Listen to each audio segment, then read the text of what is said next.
நரசிம்ம அவதார வரலாறு. உலகில் அதர்மம் அதிகரித்த போதெல்லாம் மகாவிஷ்ணு அவதாரம் எடுத்ததாக புராணங்களில் கூறப்பட்டுள்ளது.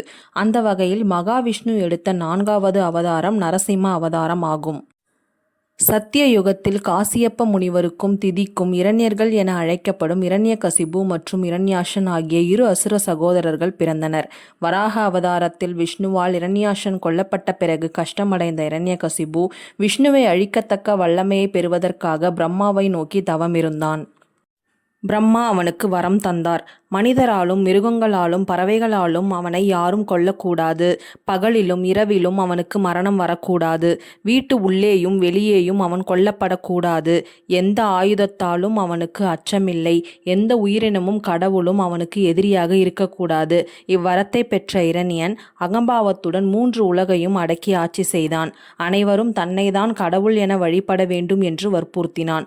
அந்த சமயத்தில் அவனது மனைவி கர்ப்பம் தரித்திருந்தாள். நாரதர் அவளை சந்தித்து கர்ப்பத்தில் இருந்த குழந்தைக்கு ஹரி ஸ்ரீமன் நாராயணன்தான் பரமன் என்று போதித்தார். பிரகலாதன் பிறந்து கல்வி பயிலும் வயதில் அசுரர்களின் குருவான சுக்கிராச்சாரியார் அவனுக்கு தந்தையை தான் கடவுள் என்று சொல்லி கற்பித்தார். ஆனால் பிரகலாதன் உறுதியாக என் கடவுள் ஸ்ரீமன் நாராயணன்தான் என்று தெரிவித்தான். இதை கேட்ட இரண்யன் கொந்தளித்தான். பல விதங்களில் அவனை மாற்ற முயன்றும் முடியவில்லை. பின்னர் பல்வேறு கொடுமைகளால் பிரகலாதனை கொல்ல முயன்றான். யானையின் காலில் மிதிக்க செய்தான், விஷம் கொடுத்தான், நச்சு பாம்புகளோடு அடைத்தான், தீயில் எரிக்க செய்தான். ஆனால் ஒவ்வொரு முறையும் பிரகலாதனின் விஷ்ணு பக்தியால் அவன் காப்பாற்றப்பட்டான். இரண்யனின் சகோதரி ஹோலிகா தீயால் எரியாத வரம் பெற்றிருந்தாள். அவள் மடியிலே பிரகலாதனை உட்கார வைத்து தீயில் இறக்கினான்.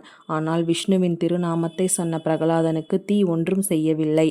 ஹோலிகா தீயில் எரிந்தாள். இதைத்தான் இன்றும் இந்தியாவில் ஹோலி திருவிழாவாக கொண்டாடுகிறார்கள்.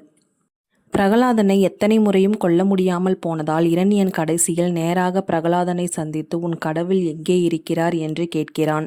அதற்கு பிரகலாதன் என் கடவுள் எல்லா இடத்திலும் இருக்கிறார், தூணிலும் கூட இருக்கிறார் என்று சொல்கிறான். கோபமடைந்த இரணியன் அருகிலிருந்த தூணை அடிக்கிறான். உடனே அந்த தூணை உடைத்து துளைத்தவாறு பாதி மனிதன் பாதி சிங்கம் வடிவில் நரசிம்மர் வெளிப்பட்டார்.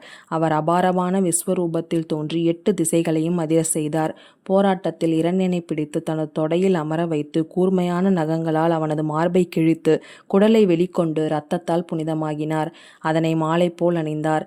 இரண்யன் சாக தேவர்கள் மற்றும் அனைவரும் மகிழ்ந்தனர். ஆனால் நரசிம்மரின் கோபம் அடங்கவில்லை. அனைவரும் அஞ்சினர். தேவி மகாலட்சுமியும் அருகில் செல்வதற்கு அஞ்சினார். ஆனால் சிறுவனான பிரகலாதன் மட்டும் அச்சமின்றி நரசிம்மரின் திருவடிகளை வணங்கினான். அவனது அன்பும் பக்தியும் கண்டு நரசிம்மர் கோபம் தணிந்தது. பின்னர் பிரகலாதனுக்கு வரம் தந்து அனைவரையும் அருள் செய்தார். நன்றி.